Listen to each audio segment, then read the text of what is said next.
விஜயுடைய ஜனநாயகன் படம் வெளியாறதுல ஒரு சிக்கல் ஏற்பட்டிருக்குது. 2026 ஜனவரி 9 இந்த திரைப்படம் வெளியாகும் அப்படின்றது ஒரு அறிவிப்பு வெளியாகி இருக்குது. ஹெச் வினோத் இயக்கத்துல விஜய் நடிக்கிற இந்த படம் அப்படின்றது விஜய் அவரோட கரியர்ல கடைசி படமா இருக்கும் அப்படின்றதையுமே அறிவிச்சிட்டாரு.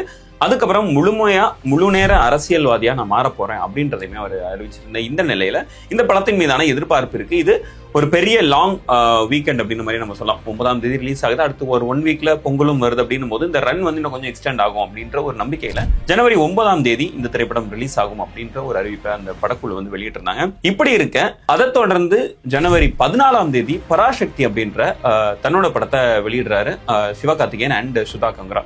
அந்த காம்போல வர்ற அந்த படத்தின் மீதான எதிர்பார்ப்பு ரொம்பவே ஹையா இருக்குது அப்படின்ற மாதிரி நம்ம சொல்லிடலாம். இன்னும் சொல்ல போனோம் அப்படின்னா பல ஜேர்னலிஸ்ட் எல்லாம் நம்ம பேசும்பொழுது அவங்க சொன்ன ஒரு விஷயம் என்னன்னா, இந்த 2 படத்தோட ரிலீஸ் பின்னாடியும் ஒரு பொலிட்டிக்கல் கேம் இருக்கு அப்படின்ற ஒரு விஷயத்தையுமே சொல்லியிருந்தாங்க. எதனாலனா ஜனநாயகன் அப்படின்றது டெஃபினட்டா ஒரு அரசியல் படமா இருக்கும் அப்படின்றதுல எந்த ஒரு சந்தேகமும் கிடையாது. ஏன்னா இது அவரோட அந்த அரசியல் பிரவேசத்துக்கு கொஞ்சம் பூஸ்ட் பண்ற மாதிரியான ஒரு படமாவும் இதே இன்னும் கொஞ்சம் ஒரு அட்வர்டைஸ் பண்ற மாதிரியான ஒரு படமா தான் இந்த படம் இருக்க போது. இந்த படத்துல நிறைய அரசியல் பேசுவாங்க அப்படின்ற ஒரு விஷயத்தையுமே சொல்லியிருந்தாங்க. குறிப்பா அதுல இப்போ இருக்கிற திராவிட ஆட்சிகளை நிறைய விமர்சிக்கிறதுக்கான வாய்ப்புகள் அதிகமாவே இருக்குது. சிஎம் சார், உங்களுக்கு ஏதாவது இந்த பழி வாங்கணும் அப்படின்ற எண்ணம் ஏதாவது இருந்துச்சுன்னா என்ன வேணாலும் பண்ணுங்க. அவங்க மேலே கை வைக்காதீங்க. நான் ஒன்று வீட்டில் இருப்பேன், இல்லை நான் ஆஃபீஸில் இருப்பேன். என்ன வேணாலும் செய்யுங்க. நண்பர்களே, தோழர்களே, நம்மளோட அரசியல் பயணம் இன்னும் ஸ்ட்ராங்காக, இன்னும் தைரியத்தோட கண்டினியூ ஆகும். தேங்க்யூ. இப்படி இருக்க அடுத்த ஒரு 5 நாட்கள் கழிச்சு பராசக்தி அப்படின்ற ஒரு படம் ரிலீஸ் ஆக இருக்குது. அந்த படம் கிட்டத்தட்ட அந்த இந்திய எதிர்ப்பு போராட்டத்தை ஒட்டிய ஒரு படமா இருக்கும் அப்படின்றது இப்போ சினிமா வட்டாரங்கள்ல பேசப்பட்டு வருது. அந்த படத்தை பத்தி பார்த்துட்டோம் அப்படின்னா, அந்த டைம்ல திமுக அந்த திராவிடர் கழகமா இருக்கட்டும், இல்ல திராவிட முன்னேற்ற கழகமா இருக்கட்டும், இந்திய எதிர்ப்பு போராட்டத்துல அவங்களோட ரோல் மிகப்பெரிய ரோலாவே இருந்தது. ஸோ இது அவங்களுடைய எலெக்ஷன் கேம்பெயின் கொஞ்சம் பூஸ்டா இருக்கும் அப்படின்ற ஒரு விஷயத்தையுமே அவங்க சொல்லியிருந்தாங்க. அதுவும் இல்லாம அந்த படத்தை டிஸ்ட்ரிபியூட் பண்ண போறதுமே ரெட் ஜெயண்ட் ஃபிலிம்ஸா தான் இருக்க போகுது அப்படின்னு பொழுது இது மீதான எதிர்பார்ப்புமே இருக்குது.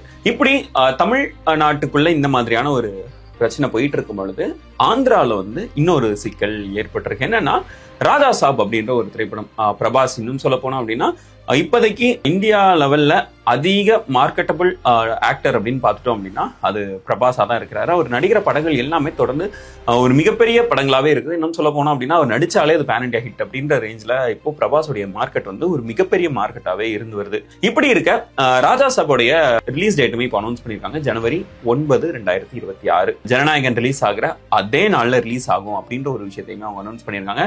அது மட்டும் இல்லாம சங்கராந்திக்கு 2 படம் ரிலீஸ் ஆகுது. சங்கராந்தி அப்படின்றது இங்க இருக்கிற பொங்கலுக்கு இணையான ஒரு கொண்டாட்டம் தான் தெலுங்கு ஸ்டேட்ஸ்ல சங்கராந்தி அப்படின்னு சொல்றாங்க. அதே சங்கராந்தி அன்னைக்கு மணசங்கர் வரப்பிரசாத் காரு அப்படின்னு சொல்லிட்டு சிரஞ்சீவியோடைய ஒரு படம் ரிலீஸ் ஆகுது. சிரஞ்சீவி அப்கோர்ஸ் அந்த இடத்துல ஒரு பிக்கஸ்ட் ஸ்டார்ஸ் அப்படின்ற மாதிரி சொல்லலாம். அவருக்கான ஒரு மார்க்கெட்டுமே அந்த இடத்துல இருக்கு. அது மட்டும் இல்லாம இப்போ ராஜா சாப் 9 அங்க சிரஞ்சீவியோட அடுத்த படம் 14 அப்படின்ற இருக்கும்பொழுது 14 இன்னொரு படமும் ரிலீஸ் ஆகும் அப்படின்னு எதிர்பார்க்கப்படுது. நவீன் போலிஷெட்டி நடிப்புல வெளியாக இருக்கிற அனகனகா ஒக ராஜு அப்படின்ற அந்த படமும் ரிலீஸ் ஆகுது. அண்ட் அந்த சிரஞ்சீவி படமா இருக்கட்டும், இல்ல நவீன் போலிஷெட்டி படமா இருக்கட்டும், ரெண்டுமே சங்கராந்திக்கு ரிலீஸ் அப்படின்றத சொல்லியிருக்காங்களே தவிர அது 14 இல்ல 9 அப்படின்றதுமே ஒரு சின்ன டைலமாவா தான் இருக்குது. மோஸ்ட்லி அந்த 2 திரைப்படங்களும் 14 வெளியாகிறதுக்கான வாய்ப்புகள் அதிகம் இருக்கு அப்படின்னு சொல்லப்படுது. எதனாலன்னா 9 ராஜா சாப் அப்படின்னு சொல்லிட்டு ஒரு மிகப்பெரிய எதிர்பார்ப்புள்ள ஒரு படம் ரிலீஸ் ஆகிறதுனால அந்த வசூல் இந்த 2 படங்களுக்கும் பாதிக்கிறதுக்கான வாய்ப்புகள் இருக்கு அப்படின்னும் பொழுது இது 14 இந்த தள்ளி வைக்கிறதுக்கான சான்சஸ் அதிகமாவே இருக்குது. இப்படி இருக்க பராசக்தி திரைப்படமே கிட்டத்தட்ட அந்த சவுத் ஸ்டேட்ஸ் எல்லாத்துலயுமே அதிக எதிர்பார்ப்பு இருக்கலாம் செய்யுது. எதனாலனா சிவகார்த்திகேயனுடைய மார்க்கெட்டுமே கிட்டத்தட்ட இப்போ ஆல் ஓவர் இந்தியா ஒரு பெரிய மார்க்கெட் வந்துச்சு போஸ்ட் அமரன் ரிலீஸ். ஏன்னா அமரன் ரிலீஸ் அமரனுக்கு பாக்ஸ் ஆஃபீஸ் ரீதியா நார்தன் ஸ்டேட்ஸ் அண்ட் இந்த தெலுங்கு ஸ்டேட்ஸ்ல அதிக வசூல் வந்ததை நம்மளால பார்க்க முடிஞ்சது. அப்படின்னும் பொழுது பராசக்தியா இருக்கட்டும், இல்ல அங்க ரிலீஸ் ஆக போற அந்த 3 தெலுங்கு படங்களா இருக்கட்டும், ஜனநாயகனுடைய தெலுங்கு மார்க்கெட்டை மிகப்பெரிய லெவல்ல பாதிக்கிறதுக்கான சான்சஸ் இருக்கு. ஒரு பெரிய டென்ட் உள்ளதுக்கான வாய்ப்புகள் ரொம்பவே அதிகம் அப்படின்றது நம்ம கண்ணு மூடிட்டே நம்ம சொல்லிடலாம். தெலுங்கு ஸ்டேட் அப்படின்ற அந்த ஒரு இதை பார்த்தோம் அப்படின்னா விஜயோடைய 3rd பெஸ்ட் பெர்ஃபார்மிங் ஸ்டேட்டா அதுதான் இருக்குது.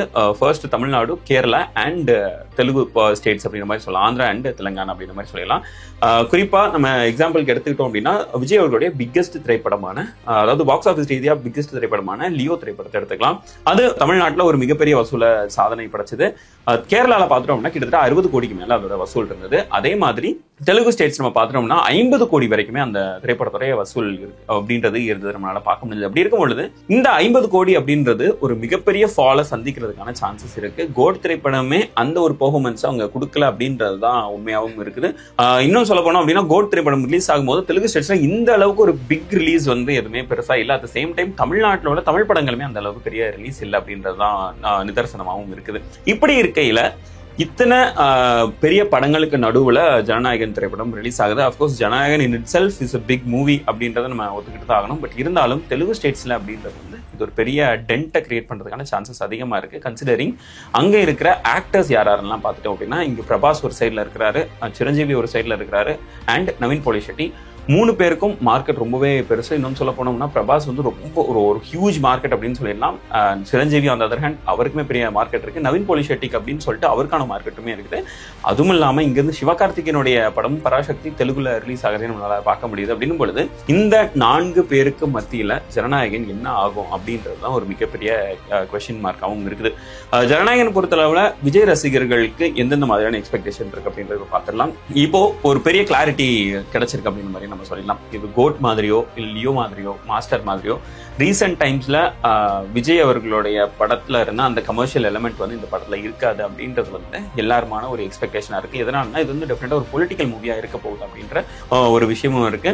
இது அதுவும் இல்லாம பகவந்த் கேசரியோட லைட்டா ஒரு கொஞ்சம் ட்வீக் பண்ணப்பட்ட ஒரு ரீமேக் படமா இருக்கும் அப்படின்ற ஒரு தகவலும் இருக்குது. ஒருவேளை இது அந்த மாதிரியான ஒரு விஷயமா இருந்தது அப்படின்னா தெலுங்கு ஸ்டேட்ஸ்ல பெர்ஃபார்ம் பண்றது இன்னுமே ஒரு பெரிய ஃபாலோ சந்திக்கிறதுக்கான சான்சஸ் இருக்கு. எதனால்னா பகவந்த் கேசரி தெலுங்குலயே வந்த திரைப்படம், அதோடைய ரீமேக் எந்த அளவுக்கு அங்க வீச்சு இருக்கும் அப்படின்றது வந்து ஒரு மிகப்பெரிய கேள்விக்குறியா தான் இருக்குது. இத்தனை பிரச்சனைகளுக்கு நடுவுல, இத்தனை சிக்கலுக்கு நடுவுல ஜனநாயகன் எந்த மாதிரியான ஒரு வசூலை ஈட்டி தரும் அப்படின்றது ஒரு பெரிய சந்தேகத்துக்குரிய ஒரு கேள்வியா தான் இருக்கு. இன்னும் சொல்ல போனோம் அப்படின்னா கோட் திரைப்படமே தெலுங்குல பல டிஸ்ட்ரிபியூட்டர்ஸ் வந்து லாஸ் கிடைச்சது அப்படின்ற ஒரு தகவலுமே இருக்குது. அப்படின்னு இருக்கும் பொழுது கோட் திரைப்படத்துடைய இந்த டொமஸ்டிக் பெர்ஃபார்மன்ஸ் வந்து எந்த அளவுக்கு இருக்கும், அது லாஸை சந்திக்குமா அப்படின்ற ஒரு அபாயமுமே இருக்குது. விஜய் அவர்களுடைய கடைசி படம் அப்படின்றதுனால அதுக்கான ஒரு மார்க்கெட் புல்லும் இருக்கு. என்ன நடக்க போகுது அப்படின்றத பொறுத்து வந்து பார்ப்போம். இது பற்றியா உங்களோட கருத்து என்ன அப்படின்றத கமெண்ட் பண்ணுங்க. நெக்ஸ்ட் வீடியோல மீட் பண்ணுவோம். சிஎம் சார், உங்களுக்கு ஏதாவது இந்த பழி வாங்கணும் அப்படின்ற எண்ணம் ஏதாவது இருந்துச்சுன்னா என்ன வேணாலும் பண்ணுங்க, அவங்க மேல கை வைக்காதீங்க.